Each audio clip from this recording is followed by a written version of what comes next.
हमारे देश की बेटियां आज हर क्षेत्र में आगे बढ़ रही हैं, चाहे बात सेना के विमान उड़ाने की हो या फिर सोशल मीडिया के लिए कंटेंट क्रिएट करने की।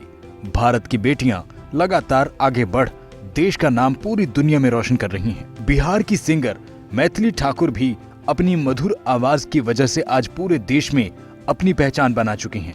अब तो प्रधानमंत्री मोदी भी उन्हें उनकी क्रिएटिविटी और मधुर आवाज के लिए इनाम दे चुके हैं। प्रधानमंत्री मोदी ने नई दिल्ली में भारत मंडपम में मैथिली ठाकुर को कंटेंट क्रिएट करने के लिए इनाम दिया। इस दौरान पीएम ने मैथिली ठाकुर से बात की। मैथिली ठाकुर ने भी अपनी मधुर आवाज से वहां मौजूद लोगों का मन मोह लिया। सब सपने जैसा लग रहा है कि घर में बैठे बैठे वीडियोस बनाते हैं और उस वीडियोस के लिए यहाँ पे रिकॉग्निशन मिल रहा है कि प्रधानमंत्री जी खुद क्रिएटर्स को बुला करके, और मुझे cultural ambassador of the year मिला, जो कि सोची नहीं थी कभी। तो बहुत खुशी हो रही है, बहुत नर्वसनेस भी है और एक अलग जिम्मेदारी भी है कि मुझे और अच्छा करना है। मैथिली ठाकुर ने आज जो मुकाम हासिल किया है उसके पीछे सालों का संघर्ष भी है। छोटी उम्र में ही संगीत की दुनिया में अपना नाम कमाने वाली मैथिली ठाकुर का संघर्ष कैसा था और कैसे उन्होंने अपनी इस करियर की शुरुआत की, इसको लेकर खबरें अभी तक से मैथिली ठाकुर की खास बातचीत के कुछ अंश आपको सुनाते हैं। डाची वालिया मोड़ महार वे, सोनी वालिया ले चल नाल वे, डाची वालिया।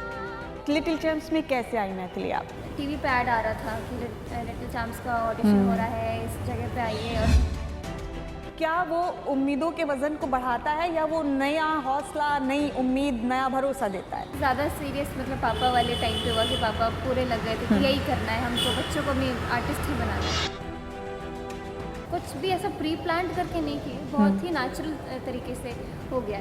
मुझे मेरे केस में तो हमेशा मेरे परिवार का साथ, मुझे अभी भी बहुत डर लगता है कि अगर मैं कहीं ऐसी जगह हूँ जहाँ पे मेरे भाई या फिर मेरे पापा मम्मी में से कोई हो ना। जुग जुग जिया सुलला नवा, भवन माँ के भाग जागल हो, खुलल ना लाल हुई है कुलवा के दीपक, मनवा में आस लागल हो, खुलल ना लाल हुई है। इंडियन आइडल जूनियर में आप आई, लेकिन आपको स्टार बना दिया द राइजिंग स्टार ने। उस वक्त लिटिल चैम्प्स में कैसे आई मैथिली आप? हम लोग नए दिल्ली आए थे। मैं 7 साल की हुई, मैं तब दिल्ली आई थी। तो प्रॉपर पापा सिखाना शुरू कर चुके थे मुझे क्लासिकल म्यूज़िक, और उसी सिलसिले में ऐसा होता था कि कई सारे कॉम्पिटिशन्स में जाना आना लगा रहता था। तो 2011 में टीवी पे ऐड आ रहा था कि लिटिल चैम्प्स का ऑडिशन हो रहा है, इस जगह पे आइए। और दिल्ली में तो दिल्ली में फिर हम लोग ऐसे ही ऑडिशन में गए और धीरे धीरे करके क्लियर करते गए, लेकिन टॉप 30 में आके मैं आउट हो गई मुंबई जाने के बाद।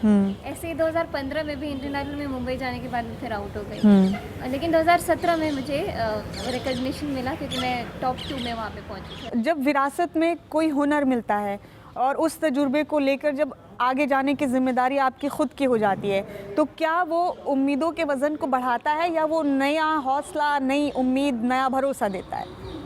मुझे लग रहा है कि मेरे परिवार में जो मंचों पर गाना जो होता है, जो मतलब एक प्रोफेशनली तरीके से गाना, वो मैंने ही हमसे ही शुरू हुआ है, हमारी जनरेशन से। मेरे पापा म्यूज़िक के टीचर रहे और दादाजी शौकीन रहे, मतलब वो कीर्तन करवाते थे, खुद गाते थे, लेकिन वो एक प्रोफेशनल तरीके से शौक था उनका। तो वो उससे ज़्यादा सीरियस मतलब पापा वाले टाइम पे हुआ कि पापा पूरे लग गए थे कि यही करना है हमको, बच्चों को भी आर्टिस्ट ही बनाना है। तो इसलिए हम लोग जैसे जैसे पापा बोलते गए, हम तीनों भाई बहन उसी रास्ते पे चलते आए, अभी भी चल रहे हैं। और बस मैथिली, आप तीनों बहन भाइयों का कॉम्बो जो है ना, वो लोगों को बहुत ज़्यादा पसंद आता है। आपके 2 छोटे भाई हैं, एक तबला वादन करते हैं, एक खुद सिंगिंग करते हैं, और इस चीज़ ने सोशल मीडिया पे तो आप लोगों को क्या बाकमाल बना दिया है, लोगों के बीच बहुत मशहूर कर दिया है। तो ये आइडिया कैसे आया, या फिर भाइयों ने खुद इच्छा जाहिर किस बात की कि उनको बहन के साथ गाना है या साज पे आना है? शुरू किया तो हम तीनों इकट्ठे ही बैठ के सीखते हैं। और क्योंकि एक तबला बजाता है तो गायकी में तबले की बहुत ज़रूरत होती है, तो कुछ भी ऐसा प्री प्लान करके नहीं किए, बहुत ही नेचुरल तरीके से हो गया। जब हम घर में गा रहे हैं, प्रैक्टिस कर रहे हैं, कभी कुछ गुनगुना रहे हैं, एक मोबाइल फ़ोन लेकर के उसका वीडियो बना के यूट्यूब पे डाल देना, ये बहुत ही आम तरीके से हमने शुरू किया। अब जाकर के जब नॉलेज होने लगी है कि इस दौर में नए नए इक्विपमेंट्स आए हैं, अच्छे माइक का इस्तेमाल करना है ताकि लोगों को और अच्छा लगे सुनने में, तब हमने थोड़ा थोड़ा इन्हांस किया समय के साथ। अभी आपके प्रोजेक्ट्स क्या हैं आने वाले जो हैं, या भविष्य के लिए आपने क्या योजना बनाई है मैथिली? अभी फ़िलहाल के लिए मैं पूरे कंसंट्रेशन के साथ फोक म्यूज़िक पे काम कर रही हूँ। और मेरे सोशल मीडिया से भी आपको पता चलेगा कि मैं कम्प्लीटली सोनली फोक म्यूज़िक हो गया, फिर डिवोशनल म्यूज़िक हो गया, या फिर जो मैंने अपने बड़े लोगों से सुना है, बाबा से सुना है, या फिर जो गीत मैंने कभी सुना भी नहीं, पापा ढूंढ ढूंढ के लाते हैं, वो संकलन करते हैं पुराने लोकगीतों का।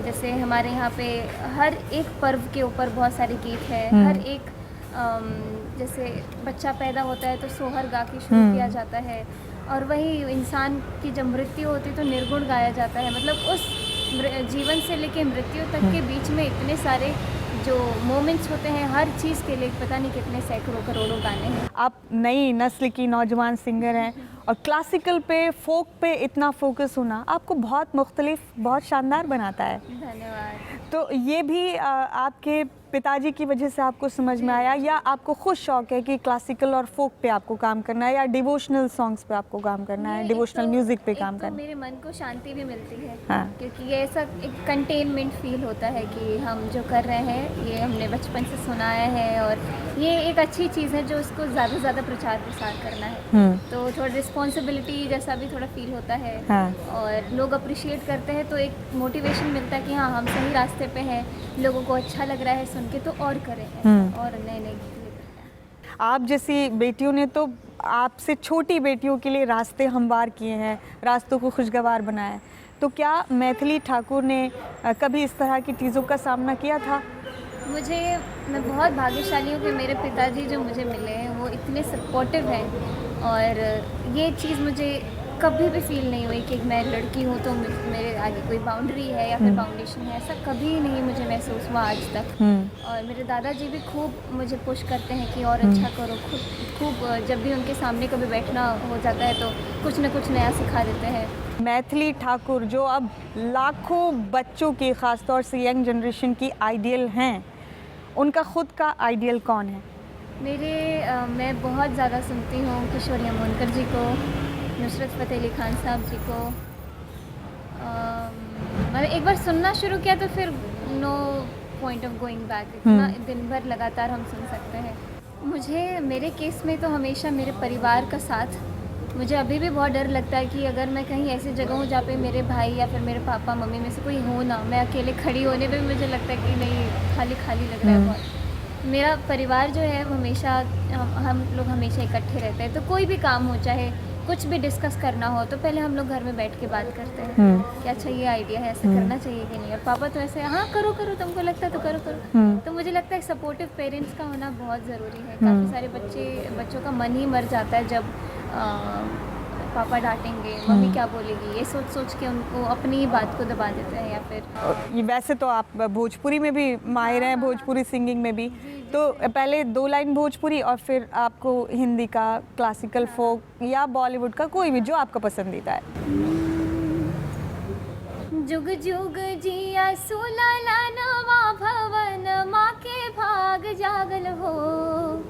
जुग जुग जिया सुलाला नवा भवन, माँ के भाग जागल हो ललना लाल हुई है कुलवा के दीपक, मनवा में आस लागल हो ललना लाल हुई है कुलवा के दीपक, मनवा में आस लागल हो। पंजाबी में भी सुनाते हैं? बिल्कुल, पंजाबी में भी सुना सकते हैं आप।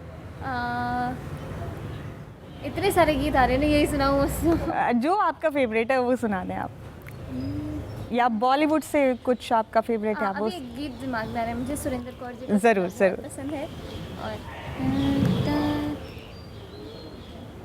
डाची वालिया मोड़ महार वे, सोनी वालिया ले चल नाल वे। डाची वालिया मोड़ महार वे, सोनी वालिया ले चल नाल वे। सोनी वालिया ले चल नाल वे है सोनी वालिया ले चल नाल वे है डाची वालिया मोड़ मुहार वे। माशाल्लाह, क्या कहने मैथिली। अब आपके हुनर के, आपके सिंगिंग की तो वैसे ही दुनिया फ़ैन है, लेकिन इस तरह रूबरू आपको सुन के यकीन मानिए दिल खुश हो गया। थैंक यू मैथिली, बहुत बहुत शुक्रिया इस बातचीत के लिए। ये थी हमारे साथ मैथिली ठाकुर। मैं क्या कहूँ मैथिली, खुद एक बेटी होने के नाते जबकि मैं आपको इंटरव्यू कर रही हूँ, मुझे खुशी हो रही है, फ़ख्र हो रहा है आपको डेडिकेटेडली खबरें अभी तक के दर्शकों से रूबरू कराते हुए। और इससे बेहतरीन मेरे पास इस वक्त कुछ नहीं आपको कहने के लिए मैथिली, वो ये कि बड़ा दिलकश है हर मंज़र मगर अच्छा नहीं लगता, तुम्हारे बिन न जाने क्यों ये सफ़र अच्छा नहीं लगता, ज़माने भर की नेमतें मौजूद हों लेकिन अगर बेटी ना हो घर में तो घर अच्छा नहीं लगता। बहुत बहुत शुक्रिया मैथिली आपका। कहते हैं सोचने से नहीं मिलते तमन्नाओं के शहर, चलने की जिद भी जरूरी है मंजिल को पाने के लिए। मैथिली ठाकुर ने भी अपनी मंजिल को पाने के लिए जो ठाना, आज उसे हासिल किया है। आगे भी संगीत की दुनिया में उनकी आवाज यूं ही गूंजती रहेगी।